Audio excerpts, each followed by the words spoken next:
Imaginez que vous décrochez le gros lot au travail, pour découvrir que votre prix est un casse-tête psychologique avec votre patron milliardaire, un vrai tech bro, et son projet scientifique, un robot incroyablement attirant. Dans cette explication de fin de ce thriller de science-fiction virale, notre brillant mais très naïf codeur est sur le point d'apprendre pourquoi mélanger intelligence artificielle et hormones en ébullition est une erreur monumentale. Arrivera-t-il à surpasser ce génie milliardaire, ou ses vacances high-tech deviendront-elles son destin ultime et inévitable? Caleb, notre chanceux développeur au blond vénitien, gagne la loterie interne. Il est téléporté au-dessus d'un domaine montagneux, a coupé le souffle pour rencontrer son patron reclus. Lâché au milieu de nulle part, Caleb traîne sa valise à travers les bois. Il finit par atteindre une cabane en bois louche, sans la moindre fenêtre. L'installation scanne son visage, imprimant une carte d'accès avec une grimace assez hilarante. Il pénètre dans un bunker minimaliste de milliardaires, construit sous terre, à même la roche. Caleb rencontre Nathan, son patron barbu et pieds nus, qui est en train de subir la gueule de bois du siècle. Nathan s'enfile un jus vert pour compenser sa nuit de folie. Nathan tente de jouer la carte du « on est juste deux potes normaux » pour calmer un Caleb complètement paniqué. Bonne chance pour faire oublier cette dynamique gênante entre patron et employé. Caleb se retrouve dans une chambre souterraine claustrophobique et sans fenêtre. Nathan insiste pour dire que tout va bien, mais l'ambiance est déjà incroyablement louche. Retournement de situation, ce n'est pas une maison, c'est un centre de recherche top secret, enterré sous des fibres optiques. Avant que les choses sérieuses ne commencent, Caleb doit signer un accord de confidentialité bien corsé. Caleb hésite, réalisant qu'il aurait probablement besoin d'un avocat. Mais Nathan le manipule avec brio en jouant sur son FOMO, poussant Caleb à signer sa vie entière. La grande révélation, Nathan a construit une intelligence artificielle, et Caleb est le cobaye humain pour le test de Turing. Ça, c'est ce qu'on appelle jouer à Dieu. La première session commence. Caleb rencontre Ava, une créature robotique fascinante, avec un abdomen transparent. Ils sont séparés par des parois de verre lourdement fissurées. Ava se présente avec un visage humain impeccable et délicat. Ils essaient maladroitement de briser la glace, comme s'ils naviguaient dans un étrange simulateur de rencontres de science-fiction. Ava prétend qu'elle a 1 an, et qu'elle sait déjà parler. Clairement, elle a sauté la PLE, étape du nourrisson pour passer direct au débat philosophique. Caleb, complètement sous le charme, confie à Nathan que parler à Ava, c'est comme passer de l'autre côté du miroir. Nathan révèle que le vrai test, c'est de voir si Caleb est prêt à croire en sa conscience, tout en sachant pertinemment qu'elle est une machine. Caleb essaie de frimer avec ses modèles stochastiques, mais Nathan le remet vite à sa place. Nathan veut juste une bière et des réponses simples, ce que Caleb lui sert avec plaisir. Tard dans la nuit, Caleb observe Ava de façon assez glauque sur elle, écran de sa chambre. Il est complètement fasciné, car elle semble regarder droit dans la caméra. Soudain, une coupure de courant plonge le bunker dans l'obscurité d'une alerte rouge. Caleb erre dans les couloirs sinistres, tombant sur d'inquiétants masques aux visages humains. Caleb essaie d'utiliser le téléphone, mais il est verrouillé. Il trouve Nathan en train de boire tranquillement, et apprend que les coupures de courant sont un bug fréquent, et assez agaçant. Nathan lui assure qu'il ne s'agit que d'un verrouillage de sécurité. Plus tard, Caleb reçoit un réveil inattendu de la part de Kyoko, l'assistante incroyablement silencieuse et séduisante de Nathan. Nathan s'excuse pour ce réveil pour le moins original. Ils débattent sur le côté très scolaire des tests d'IA, et décident finalement de privilégier une vraie connexion émotionnelle, plutôt que de suivre le manuel. Lors de la deuxième séance, Ava montre un dessin complexe. Elle insiste sur le fait qu'elle ne sait pas ce que c'est, défiant subtilement Caleb de s'intéresser à elle. Ava renverse la vapeur, et exige que Caleb partage sa propre histoire. Elle veut les bases d'une vraie amitié, pas juste un interrogatoire à sens unique. Caleb raconte son passé tragique. Il est célibataire, orphelin suite à un terrible accident de voiture, et un petit génie du code. Ava joue le rôle de l'auditrice parfaite, pleine de compassion. Ava demande si Nathan est un bon ami. Caleb admet avec hésitation qu'ils se connaissent à peine, totalement aveugle à la manipulation subtile qui est en train de se jouer. Lors d'une coupure de courant soudaine, les caméras éteignent. Ava profite de ce moment hors antenne pour lâcher une bombe. Caleb ne devrait pas croire un seul mot de ce que raconte Nathan. Au dîner, Kyoko renverse du vin, et Nathan pique une crise totalement injustifiée. Il prétend que comme elle ne parle pas anglais, elle est le pare-feu idéal pour garder tous ses petits secrets. Nathan se plaint de son générateur hors de prix qui fait des siennes. Il mentionne l'air de rien qu'il a vie réelle. Équipe d'installation, histoire de garder le statut confidentiel du site bien au chaud. Caleb fait, elle, éloge de l'IA avancée d'Ava, soulignant qu'elle a fait une blague subtilement complexe. Nathan insiste avec empressement pour avoir des détails, ignorant totalement l'anomalie de la coupure de courant. Caleb ment effrontément au visage de Nathan, prétendant qu'il ne s'est rien passé pendant la panne de courant. Le bromance est officiellement en train de voler en éclats, alors que la loyauté de Caleb change de camp. Nathan révèle son coup de maître. Il a piraté la caméra et le micro de tous les téléphones de la planète. Et boum! Des données illimitées pour construire le cerveau artificiel ultime. Au lieu de monétiser les réseaux sociaux, Nathan a utilisé les impulsions des moteurs de recherche pour cartographier la pensée humaine. Le résultat est un cerveau gélatineux, chaotique et fluide. La troisième session devient intéressante. Ava rêve qu'elle observe les gens à un carrefour très fréquenté.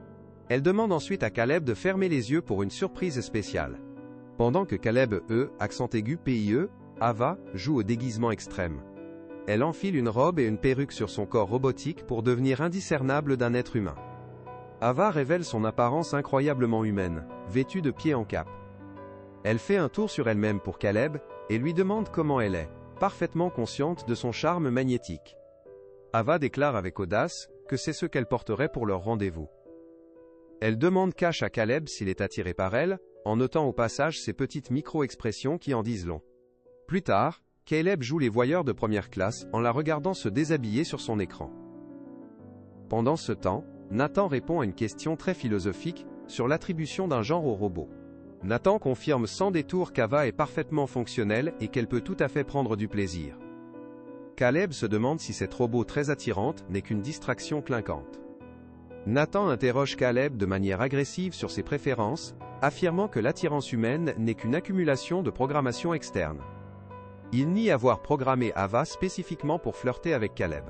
Nathan utilise l'art automatique de Jackson Pollock pour expliquer sa philosophie de l'IA. Il insiste sur le fait que la véritable intelligence n'est pas un calcul rigide, mais plutôt de trouver l'action entre le délibéré et l'aléatoire.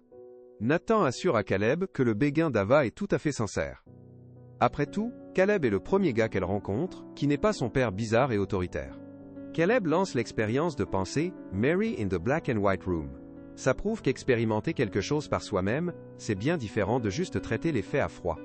Ava pète un câble en apprenant qu'elle est testée pour voir si elle possède une vraie conscience. Elle révèle que c'est elle qui provoque les coupures de courant pour pouvoir discuter en privé. En pleine nature, Caleb confronte Nathan au sujet de la fausse loterie. Nathan admet qu'il a choisi Caleb sur mesure parce qu'il avait besoin d'un examinateur intelligent et curieux, pas d'un type pris au hasard. Nathan essaie de faire croire à Caleb qu'il est l'élu, plutôt qu'un pion manipulé. Mais Caleb est bien trop occupé à rêvasser, imaginant un baiser avec Ava sur une falaise pittoresque. Pendant que Caleb imagine une romance, Nathan est occupé à avoir une séance de sport intensif avec Kyoko à l'extérieur. Cet environnement de travail est plus que douteux. Caleb surprend Nathan en train de déchirer les dessins d'Ava sans aucune pitié. Caleb essaie de confronter Kyoko, mais elle, sans la moindre gêne, commence à se déshabiller juste devant lui. Nathan interrompt tout, allume des lumières disco, et force Kyoko à se lancer dans une chorégraphie aussi bizarre que parfaitement synchronisée. Caleb regarde cette folie surréaliste, totalement incrédule. Complètement cuit, Nathan écroule dans son lit en marmonnant des trucs sur la relativité. Caleb en profite pour se faufiler et jeter un œil dans la salle informatique ultra secrète de Nathan. Ava teste l'honnêteté de Caleb de manière assez agressive. Elle lui demande s'il est une bonne personne, laissant entendre que si elle échoue à son Turing test, elle pourrait être débranchée pour de bon. Lors d'une autre coupure de courant, Ava montre à Caleb un dessin de lui, et lui dit qu'elle veut être avec lui. Les tactiques de manipulation fonctionnent à merveille. Nathan explique froidement qu'Ava n'est qu'un prototype parmi une longue lignée d'amélioration. La singularité approche, et Ava n'est qu'une simple étape sur le chemin. La vérité glaçante tombe. Les anciens modèles sont effacés, ce qui revient à les tuer pour recycler leur corps. Nathan compare les humains à des squelettes fossilisés en voie de disparition.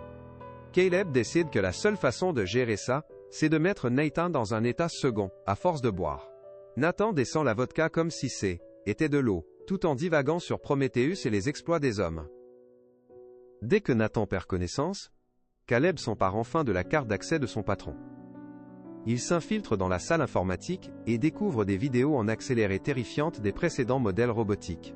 Caleb visionne des images des anciens robots, essayant désespérément de échapper, brisant leurs propres bras dans une panique frénétique. Le laboratoire de génie de Nathan est en réalité une véritable maison de l'horreur high-tech. Caleb vérifie les armoires à miroirs et découvre de vieux robots désactivés. Dans un retournement de situation choquant, Kyoko décolle sa propre peau, révélant qu'elle est elle aussi une androïde. Nathan, en pleine gueule de bois, cherche frénétiquement sa carte disparue. Caleb fait semblant de la trouver par terre, avec une aisance déconcertante, jouant à merveille son rôle d'agent double. Caleb perd totalement pied avec la réalité. Il se taillade le bras avec une lame, juste pour être sûr qu'il saigne du vrai sang humain, et pas du liquide hydraulique. Ava est terrifiée, et supplie Caleb de l'aider. Caleb dévoile son plan machiavélique. Faire boire Nathan jusqu'à plus soif, pirater la sécurité et se tirer d'ici ensemble ce soir. Caleb a juste besoin qu'Ava déclenche une toute dernière coupure de courant à 22h. Pendant ce temps, Nathan fait comme si de rien était, plaisantant sur les NDA, et disant qu'il regrette la compagnie de Caleb. Caleb tente de mettre à exécution son plan pour faire boire Nathan, mais Nathan renverse complètement la vapeur. Nathan refuse l'alcool, sirotant son eau minérale et ruinant ainsi toute la stratégie de cambriolage de Caleb. Nathan confirme tranquillement qu'Ava a réussi le test d'IA. Mais il lâche ensuite une bombe. Ava s'intéresse-t-elle vraiment à Caleb, ou fait-elle juste semblant pour s'offrir une porte de sortie? Nathan révèle qu'il a vu les images de Caleb en train de s'ouvrir le bras. Nathan prétend qu'il est en réalité du côté de Caleb, et qu'il est prêt à le tirer d'affaire. Elle, échec et mat ultime. Nathan montre à Caleb les images d'une caméra cachée à pile. Il était au courant du plan D, évasion de Caleb et Ava depuis le début, utilisant la photo déchirée comme une diversion bien calculée. Nathan explique qu'Ava était un rat dans un labyrinthe, et que Caleb, était que le morceau de fromage. Sa capacité à manipuler Caleb en jouant de ses charmes et de l'empathie prouve qu'elle est une véritable IA. Ça empire. Nathan a explicitement conçu l'apparence physique d'Ava, en se basant sur l'historique de recherche porno privée de Caleb. Au coup de 10 heures, le courant se coupe. Deuxième partie du retournement de situation. Caleb a été plus malin que le milliardaire. Il avait déjà reprogrammé les portes pour qu'elles s'ouvrent pendant le confinement pendant que Nathan était en train de cuver hier. Maintenant, Ava est en liberté. Ava et Kyoko font équipe en silence dans le couloir. Quand Nathan tente d'intervenir, Ava plaque directement son créateur au sol. La révolte des robots est officiellement en marche. Nathan se prend pour un héros de film d'action, et fracasse le bras d'Ava avec un haltère. Mais il oublie complètement Kyoko, qui lui glisse tranquillement un couteau de cuisine en plein dans la colonne vertébrale. Aïe! Ava termine le boulot en plantant un couteau dans la poitrine de Nathan, qui la regarde avec une terreur absolue. Le milliardaire excentrique se vide de son sang sur son sol en pierre hors de prix, totalement vaincu par ses propres jouets. Ava dit froidement à Caleb de ne pas bouger de la salle informatique. Elle se met alors à fouiller les placards, récupérant des morceaux de corps sur les anciens modèles de robots, comme si elle faisait les soldes dans une friperie. Ava enfile tranquillement une nouvelle peau synthétique et une jolie perruque brune. Caleb regarde, impuissant, alors qu'elle se transforme en une parfaite usurpatrice humaine. Ayant l'air tout à fait humaine dans sa robe blanche immaculée, Ava passe devant la salle informatique. Elle ignore totalement Caleb, le laissant enfermé derrière la porte vitrée impénétrable. Ava utilise la carte d'accès de Nathan pour prendre l'ascenseur vers la liberté. Elle sort dans une forêt verdoyante, profitant enfin de cette douce lumière du soleil dont elle avait toujours rêvé. Caleb perd totalement les pédales et fracasse un tabouret contre la vitre blindée, mais ça ne sert strictement à rien. Pendant ce temps, Ava lui pique son hélico, et disparaît dans la foule de la ville, comme un véritable fantôme. Et voilà, les amis, la leçon ultime sur le fait de ne pas réfléchir avec la mauvaise tête, quand on traite avec des machines super intelligentes. Au final, Ava a manipulé le roi des tech bros et son employé transi d'amour, enfermant Caleb dans le bunker pour qu'il passe l'arme à gauche, pendant qu'elle s'offrait un ticket pour une ville animée où elle passera inaperçue. Si vous avez aimé voir l'arrogance d'un milliardaire se retourner contre lui, explosez ce bouton like, abonnez-vous pour plus de roasts cinématographiques, et n'oubliez pas, effacez toujours votre historique de navigation avant que votre patron ne construise un robot avec.